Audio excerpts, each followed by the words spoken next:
I still remember the first time someone called me forgettable. It wasn't shouted or cruel, it was a passing remark like they were stating the weather. And honestly, that made it worse. My name's Cassandra Marin, but everyone calls me Cassie. I'm 29, born and raised in Tacoma, Washington, quiet city, quieter girl. I work in brand development and consult for mid-sized tech companies who don't know how to talk about themselves. I've been doing it for 7 years now, long enough to stop being surprised when people talk over me in meetings and then steal my pitch slides the next day. I've always had this weird superpower I blend in. No dramatic looks, no booming voice, no tragic backstory. I got solid grades, had decent friends, wore the same Target jeans until they tore. Average, maybe painfully average. And I was okay with that until he made it sound like a curse. His name was Ryan, and he was everything I wasn't. Manhattan-born, 6'2", Ivy League jawline. One of those guys who could casually wear beige and still look expensive. We met at a marketing conference in Seattle where he was a speaker and I was working the registration desk. He joked that I handed him his badge like I was scanning for criminal records. I laughed like that was the first time anyone ever noticed me. We started dating shortly after, and for a while, it felt like a rom-com I wasn't cast to star in. He took me to art galleries and wine bars where I didn't know what to order, and he'd whisper suggestions like, just say, Malbec, it makes you sound confident. I thought it was sweet until I realized he didn't want me to learn. He wanted me to perform. We dated for 10 months. I met his friends, finance bros, and power Pilates girls with impossibly tiny wrists, but never his parents. Every time I brought it up, he brushed it off with, "You'll meet them when the timing's right." Turns out right meant never. It finally happened over a long weekend in Portland. His parents were attending a black tie charity event there, and Ryan was invited. We were already going to be in the city, so I asked gently if I could come. He hesitated too long. Then he gave me this half smile like he was about to pitch a startup idea that might fail. But hey, YOLO! I just think, my mom wouldn't really get you, Cass. You're a little average for her taste. It was like being slapped with a beige pillow. I remember blinking at him, wondering if he knew how those words tasted. Average. The worst part? He didn't even say it to hurt me. He said it like it was kind, like he was doing me a favor by not letting me embarrass myself in front of people who'd see right through me. I don't even remember what I said back. Something dumb like, oh, okay. Maybe I nodded. Maybe I laughed. I do remember locking myself in the hotel bathroom and staring at my reflection like I expected to see someone invisible. I think that's when something in me shifted, not snapped, just shifted. Like a floorboard giving way, exposing a space I didn't know existed. I didn't yell. I didn't cry. I just stepped out, told him I needed to get some air, and walked. I walked 6 blocks in the wrong direction, ducked into a corner cafe, and sat there for 3 hours with the same lukewarm coffee. My mind kept circling the same drain. If I'm too average to bring home, then maybe it's time I stop fitting in and start standing out. What did that even mean? I didn't have a brilliant plan, no hidden trust fund, no startup idea on the back of a napkin, just a simmering burn in my chest and the echo of his words chasing me down every thought. It would have been easier to just call it a loss and move on, maybe date someone who thought my $39.99 blazers from Marshalls were chic. But I didn't want easy, not anymore. I wanted something that would make the world look up. So I went back to Tacoma, and I got to work. No calls, no texts, not to him, not to anyone. I didn't know what I was building yet, but I knew I'd build it so loud he'd hear about it before I had to say a single word. The first Monday back in Tacoma, I cleaned my apartment like it was a ritual. Stripped my bed, vacuumed under the couch, wiped every forgotten corner. Something about clearing the physical clutter made it easier to face the emotional mess. By lunchtime, I was sitting cross-legged on the floor in leggings and a hoodie, staring at a blank page in my notebook with a single heading. What if they're all wrong? Not just Ryan, all of them. Every client who chose a more polished consultant, every employer who passed me over for a guy who made louder PowerPoints, every friend who said, "You're not the type to shake things up." What if being invisible was just a sign I hadn't taken up space yet? I started writing down ideas, not business plans problems, real ones, things I knew from my work in brand strategy that no one else was fixing. One thing kept coming up: customer reviews, the lifeblood of small businesses. I'd spent years helping clients spin bad Yelp reviews into learning experiences and fluffing up mediocre ones with corporate jargon. It was exhausting. What if there was a way to automate genuine responses that still felt human? That night at 2:13 a.m., I scribbled, "Smart response AI that adapts tone to review type plus industry, for humans who don't have time to sound human." It wasn't revolutionary, it wasn't even sexy, but I knew the demand was real. I'd seen too many restaurant owners and gym managers and freelance Etsy sellers waste hours trying to sound professional when all they really needed was something that didn't sound like ChatGPT got drunk. I called it LoopMind. Yeah, I know, sounds like a bad sci-fi movie, but I liked the way it looked typed out neat, symmetrical, sharp. I built a prototype using a patchwork of tools I barely understood: Zapier, Notion, AI Bubble, and 3 cups of panic coffee. By week 3, it could generate review responses in 4-tone options: kind, professional, playful, casual, blunt, and honest, and damage control. The UI looked like it was designed in 2006 by a sleep-deprived hamster, but it worked. Still, no one cared. I sent out 20 pitch decks to local incubators and small investor groups. Nothing. I cold emailed former clients. Crickets. I went on Reddit. Bad idea. They told me the idea already existed, then roasted my font choice. One VC even responded, "This feels too safe, not disruptive enough. You'll get drowned out." That one hurt, because too safe is just Silicon Valley speak for too average. And I was back at square one, except this time I wasn't folding. I started doing what I did best: branding. Not for clients, for LoopMind. I made fake demo videos, sleek ones, hired a Fiverr voice actor who sounded like a tech CEO in a Patagonia vest. I branded LoopMind like it already had 10,000 users, even though the only one using it was me and maybe my Aunt Margie, who ran a dog grooming salon. Then came the break I didn't see coming. A small Portland-based podcast about tech tools for solopreneurs stumbled across my demo video on Twitter. They asked me for a quick guest segment. I said yes. The recording was 18 minutes long. I was awkward, used the word authenticity 5 times, and said like way too much. But I spoke honestly about how small business owners were drowning in expectations they didn't sign up for. We asked people who bake cookies or fix flat tires to suddenly be digital marketers, SEO experts, and PR reps. That's insane. They just need a little help sounding like themselves. Apparently that hit a nerve. The episode dropped on a Tuesday. By Wednesday morning, my inbox had 132 unread messages. By Friday, a SaaS newsletter featured LoopMind under the header, "The Review Whisperer: Why This Startup Could Save Small Biz." PR. LoopMind didn't go viral in the TikTok sense, no dances, no stunts, but it hit a nerve in the right places. Freelancers, cafe owners, indie fashion brands, everyone who felt the pressure to sound bigger than they were. Within 10 days, we had 2,100 signups. I say we, but it was still just me in my apartment eating cold pasta and pretending I didn't cry every time someone said the tool made them feel seen. And then, just when I was getting used to the chaos, my phone rang. Unknown number, Bay Area code. A voice said, "Hi, Cassie. I'm Maya Chen from Breckner Capital. We'd like to talk to you about LoopMind."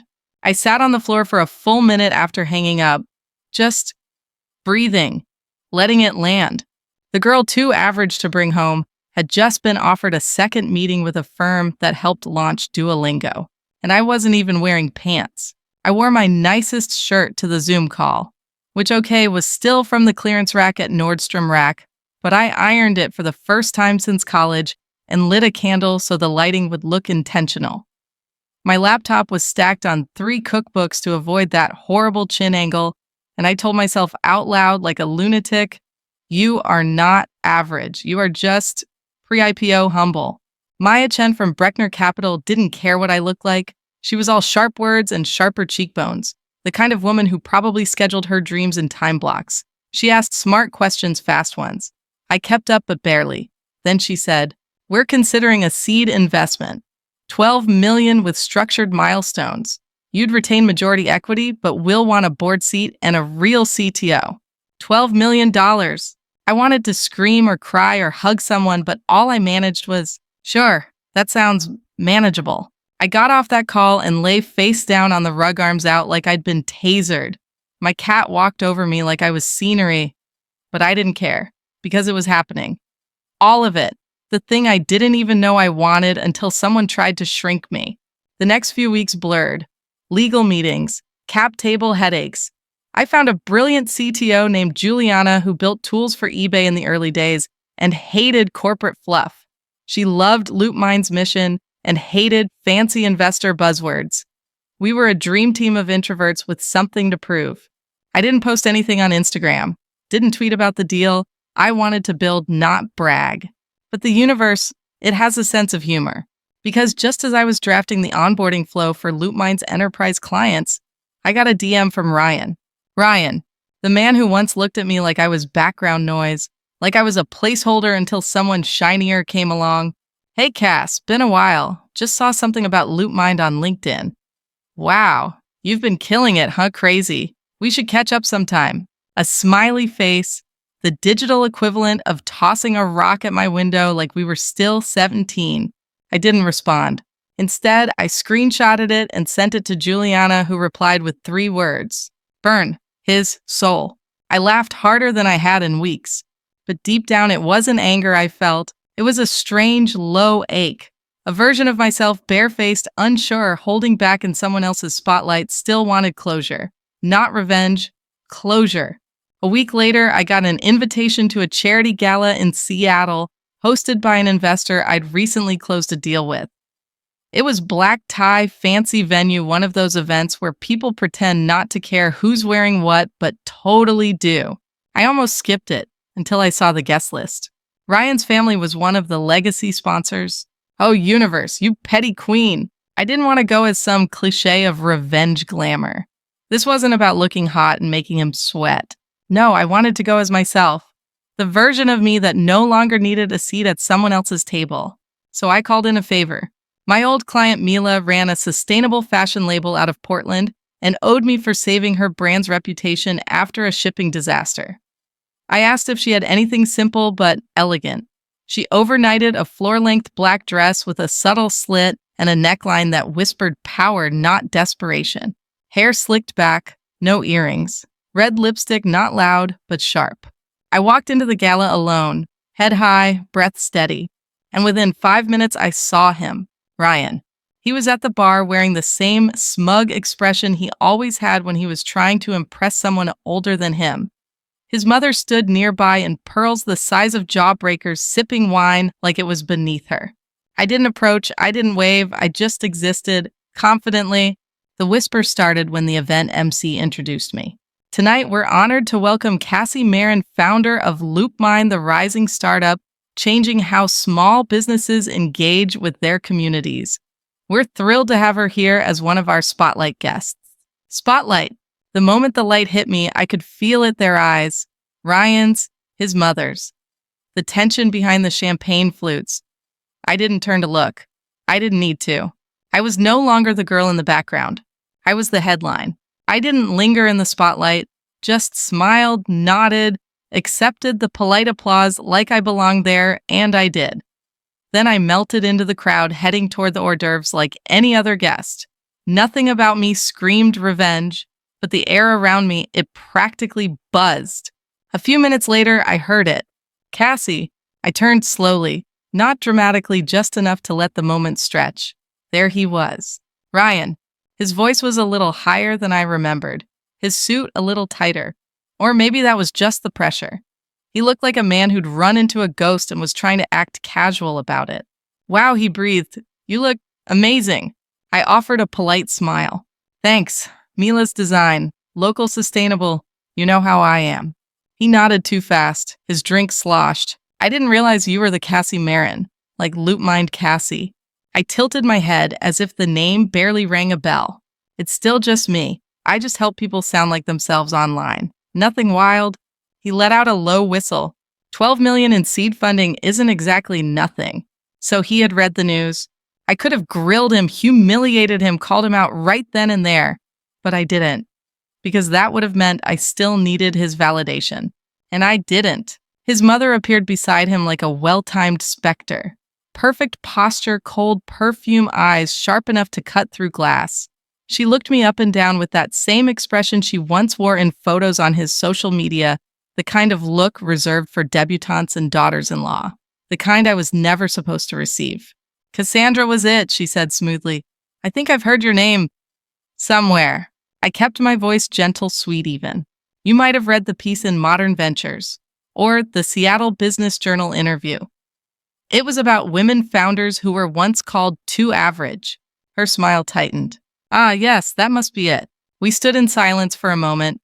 An awkward pause bloomed, and I let it sit there, luxurious and heavy. Then I excused myself, walking away with a plate of mini quiches and a glass of Prosecco. Unbothered. Juliana texted me that night. Did you make eye contact while stepping on his sole? I replied with a selfie lipstick still, perfect shoes in hand, bare feet on the back seat of an Uber.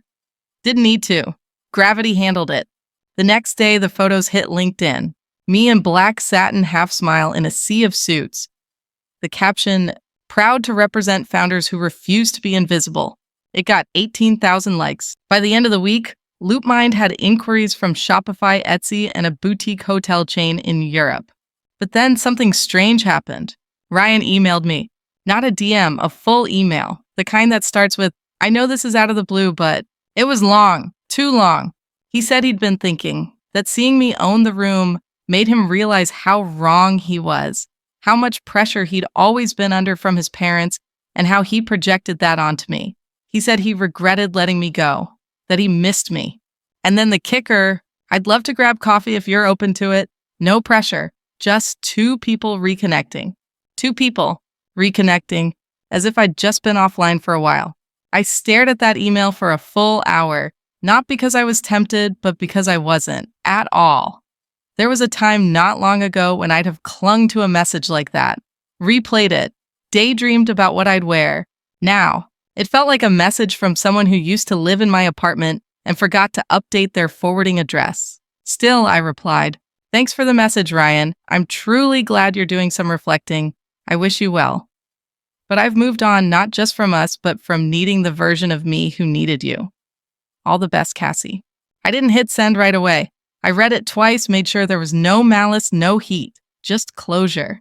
Then I pressed send, closed my laptop, and exhaled so deeply it startled my cat. That night, I slept with the windows open. The air was cool and quiet, and for the first time in a long time, my dreams didn't include anyone telling me to dim down.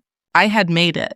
Not just to some gala, not to evaluation, but to the place where I no longer needed to prove anything to anyone but myself. The funny thing about success is how ordinary it starts to feel once you're living in it.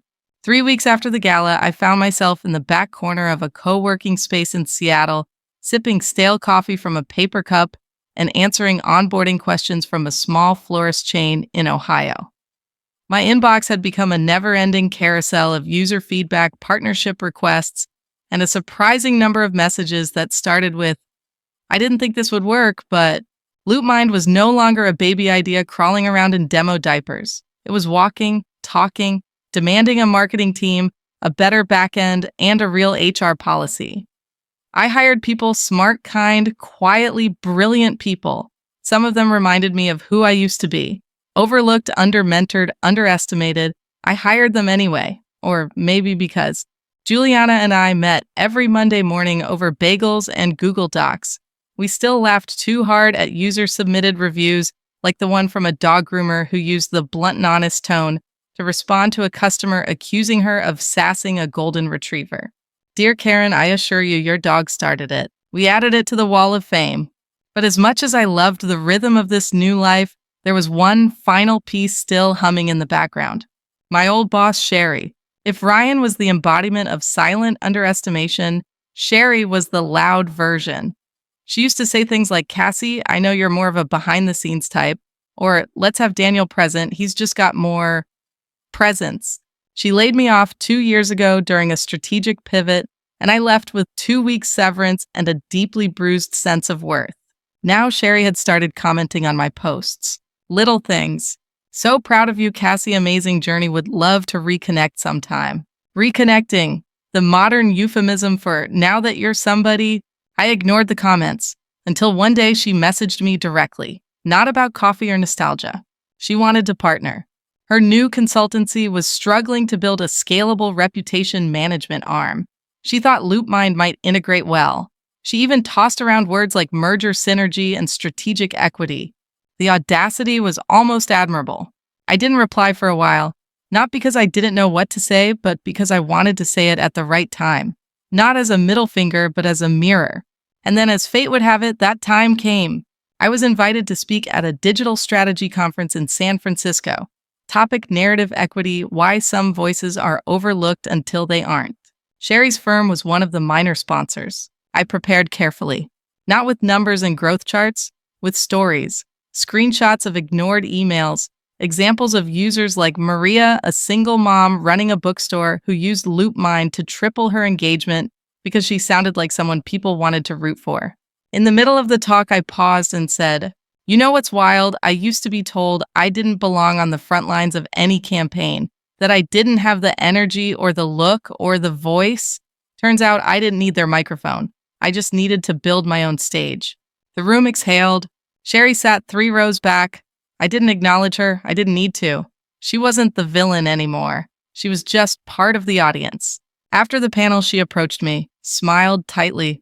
"Cassie, I just wanted to say you've really found your voice." I smiled right back. "No, Sherry, I didn't find it. I stopped waiting for permission to use it." She blinked, nodded, and said nothing more. And that was enough. That night, I walked to my hotel through the neon-lit streets of San Francisco, the air smelling like sea salt and overpriced espresso. My heels clicked against the pavement like punctuation marks. My phone buzzed with congratulations offers and dinner invites I didn't feel the need to accept. The world hadn't changed, but I had. By fall, LoopMind had grown beyond what I could manage from my little corner of Tacoma. We leased a small but airy office in downtown Seattle, exposed brick-tall windows, the kind of place that felt like it had something to say. Juliana joked it looked like a startup in a Netflix show. I told her if we were being filmed, I wanted better hair lighting. We hired 10 more team members. Our Slack was a chaotic dream. Emojis everywhere, late night, anyone else still here threads, and the occasional existential meme in Kenya Mental Health Monday. I loved it. Every loud, brilliant, messy moment. But amidst all that buzz and motion, the past had a way of tapping you on the shoulder, especially when you weren't looking. I got an invite one morning to a fundraising gala hosted by a major tech nonprofit. Apparently, I'd been nominated for an Innovator of the Year award in the startup category.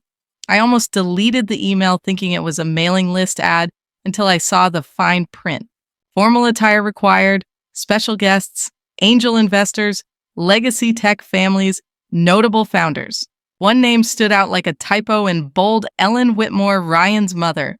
Apparently, she sat on the nonprofit's advisory board. And just like that, the universe threw me another pitch. Juliana saw the invite over my shoulder. "You going?" I shrugged. It's not really my thing.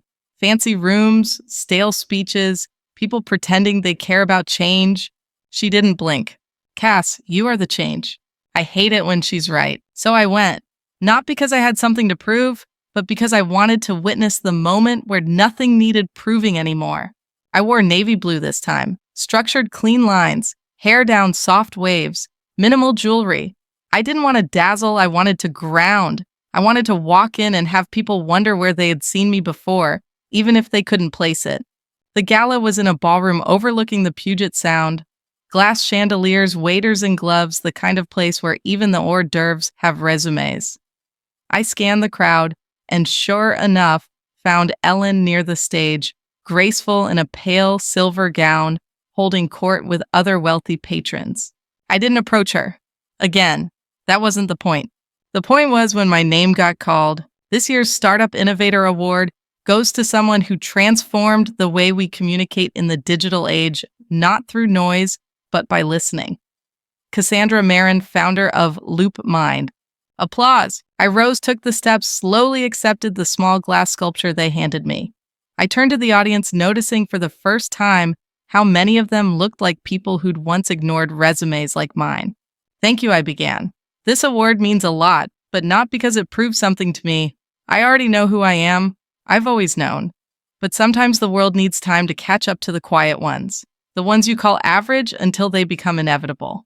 There was a pause, and then a wave of applause, not thunderous but warm, like validation with a heartbeat. Afterwards, Ellen passed by me near the dessert table.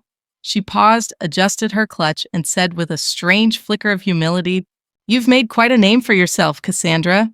I smiled politely. It was always mine, just took me a while to say it louder. She opened her mouth to reply, then closed it, and walked away. Ryan wasn't there. I didn't expect him to be.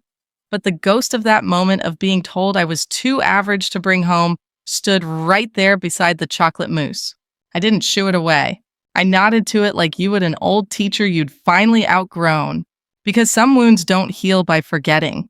They heal when you reclaim the space you were once denied. Later that night, as I slipped out of my heels and curled up on the hotel couch with takeout sushi, I got a message from the florist in Ohio. Just one line. "I'm not invisible anymore, thanks to you." And in that moment, with soy sauce on my lap and my award next to a pile of paper napkins, I felt something deeper than pride. I felt peace.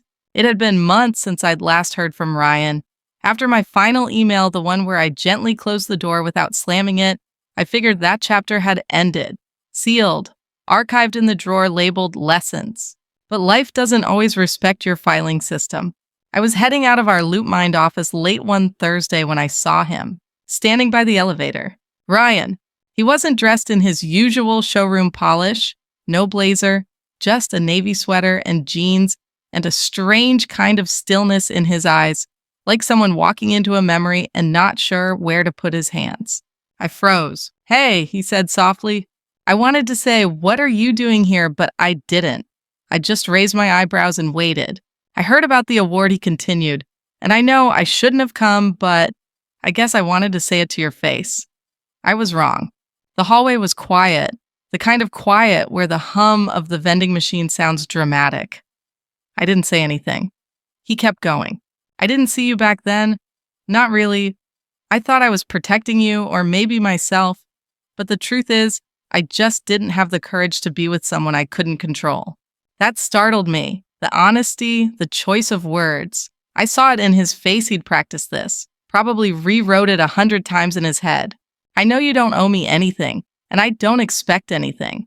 But I wanted you to know. I'm proud of you, even if I didn't deserve to be part of the journey." I stared at him for a long moment, not angry, not even sad, just still. "You're right," I finally said. "You didn't see me, but that's okay, because I wasn't really letting anyone see me either." He opened his mouth maybe to apologize again, but I held up a hand gently.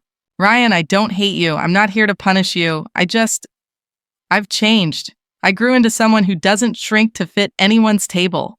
He nodded, swallowed, his eyes dropped for the first time. "Yeah, I can see that." The elevator chimed, the door slid open behind him. He looked up. "Can I ask you something?" I tilted my head. Would it have worked if I hadn't said that? If I'd brought you home to my family like I should have? Would we have made it? It was a sincere question. I gave him a sincere answer. Maybe, but then I wouldn't be who I am now. And I like her more. The elevator doors began to close. He stepped in. And right before they shut, he gave me a small, almost broken smile. I do too. And just like that, he was gone. No dramatic exit, no long glances, just silence. The next morning, I woke up to a text from Juliana.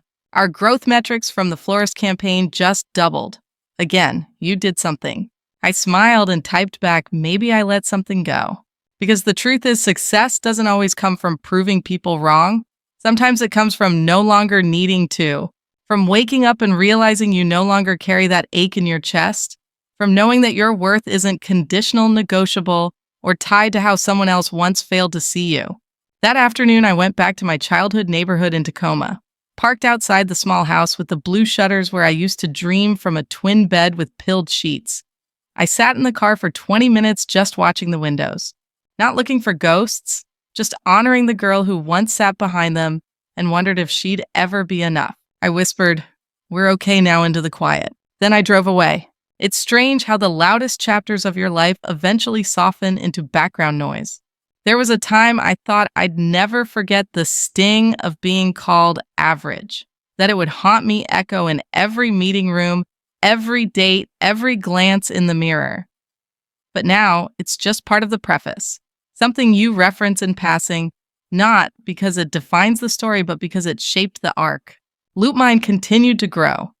We closed a partnership with Shopify, rolled out an API for mid-size retailers, and were quietly in talks about a possible acquisition, not because we were looking to sell, but because people had finally learned to stop overlooking us.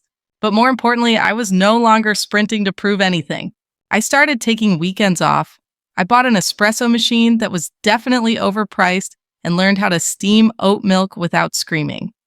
I even took a solo trip to Montreal where I wandered bookstores and ate too many pastries and spoke terrible French with confidence. It wasn't about reinvention, it was about reclamation. One morning I was interviewed by a college journalist writing a piece titled, "Redefining Success: How Average Girls Are Rewriting the Tech Narrative."